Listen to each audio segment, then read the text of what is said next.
अनुराग पाठक द्वारा लिखित उपन्यास 12th फेल। हारा वही जो लड़ा नहीं। मनोज ने कोर्स की किताबों को किनारे कर दिया और विवेकानंद के साहित्य को पढ़ना शुरू किया। उसकी सेकेंड ईयर की परीक्षा नज़दीक आ रही थी, लेकिन उसके भीतर देश सेवा का जज्बा भर गया था। उसे लगा कि उसके लिए विवेकानंद केंद्र से बेहतर कुछ नहीं हो सकता, इसलिए पीएससी का विचार पीछे छूटने लगा।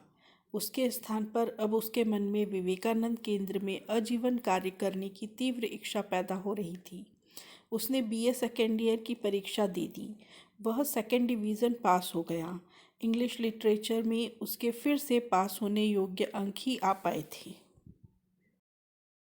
मनोज छुट्टियों में गांव चला गया। वापस आकर फाइनल ईयर की तैयारी करने लगा। सितंबर में एक बार फिर वह विवेकानंद केंद्र के शिविर में हो आया। इस बार 15 दिन का शिविर था। वह शिविर में पूरी तरह चार्ज होकर वापस आया। उसने अपनी डायरी में लिखा, विवेकानंद को पढ़ने का प्रयास किया जरा सा, 6-7 किताबें पढ़ी हैं बस। अब उसके आगे मुझ में दम नहीं, बिल्कुल साहस नहीं है आगे पढ़ सकूं। मन में आग लगी है, तन जल रहा है।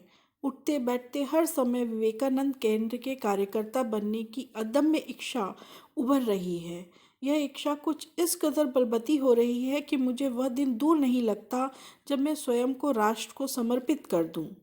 इस नई मंजिल के आकर्षण में उसके मन में 10-15 दिनों तक खलबली मची रही। मनोज के पैसे खत्म हो गए थे। वह गांव चला गया। कुछ महीनों से पिता के गांव न आने से परेशान माँ रजनी को लेकर पापा के पास ढिंडोरी चली गई थी। वह राकेश के पास चला गया। वह अपने मन के द्वंद्व को राकेश के सामने खोल कर रख देना चाहता था। उसने पीएससी की परीक्षा देने के स्थान पर विवेकानंद केंद्र ज्वाइन करने का विचार राकेश को बताया। उसकी बात सुनकर राकेश गंभीर हो गया। उसने मनोज से पूछा, तो तू पीएससी की तैयारी नहीं करेगो? मेरा लक्ष्य देश सेवा करना है। इस देश की ज़रूरतमंद लोगों के प्रति मैं खुद को समर्पित कर देना चाहता हूँ, मनोज ने कहा। राकेश ने फिर पूछा, तो तू घर छोड़ देगो? मम्मी पापा भाई बहन सबे छोड़ देगो कि गरीब की सेवा करेगो? मेरे लिए ये पूरा देश ही मेरा परिवार है। मनोज अभी भी विवेकानंद केंद्र के प्रभाव में डूबा हुआ था। राकेश के लिए अब मनोज को समझाना कठिन हो रहा था। फिर भी उसने कोशिश जारी रखी। तेरे बाप को तो तू जानता है। अगर तू भी घर से भजी गयो तो रजनी को ब्याह कौन करेगो?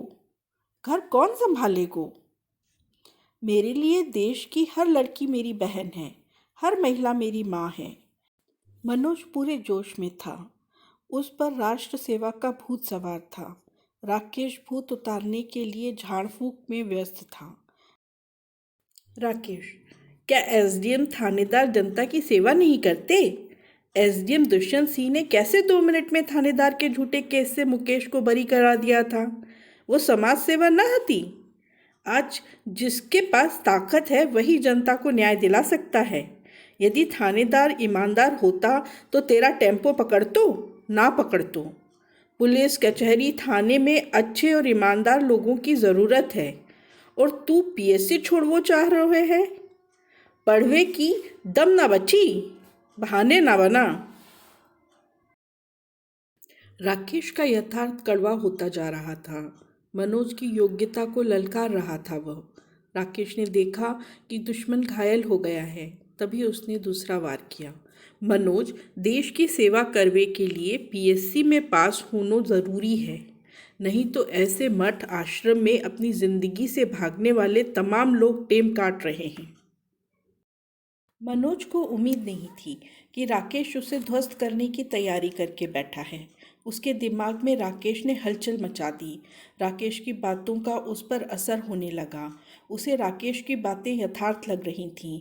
उसने अपने संकल्प को दूसरी दिशा देते हुए राकेश से कहा, तू सही कह रहा है। पीएससी की तैयारी से भागना कायरता होगी।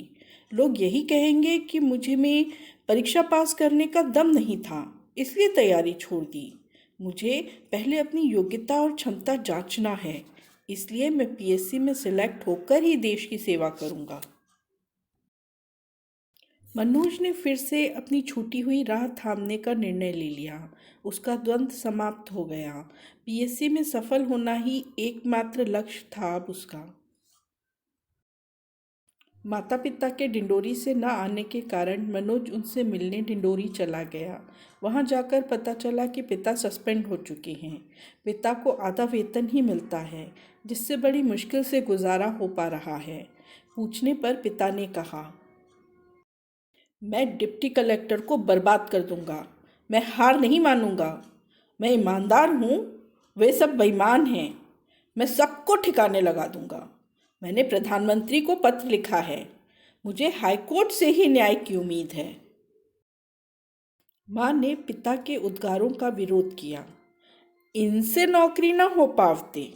दुनिया नौकरी कर रही है कि जो अनोखे नौकरी कर रहे हैं। बस लड़ो जानते। उल्टो सीधो बोल आवते अधिकारी से। भरी मीटिंग में अपनी चप्पल निकाल के मार दे डिप्टी कलेक्टर को। कर दे सस्पेंड।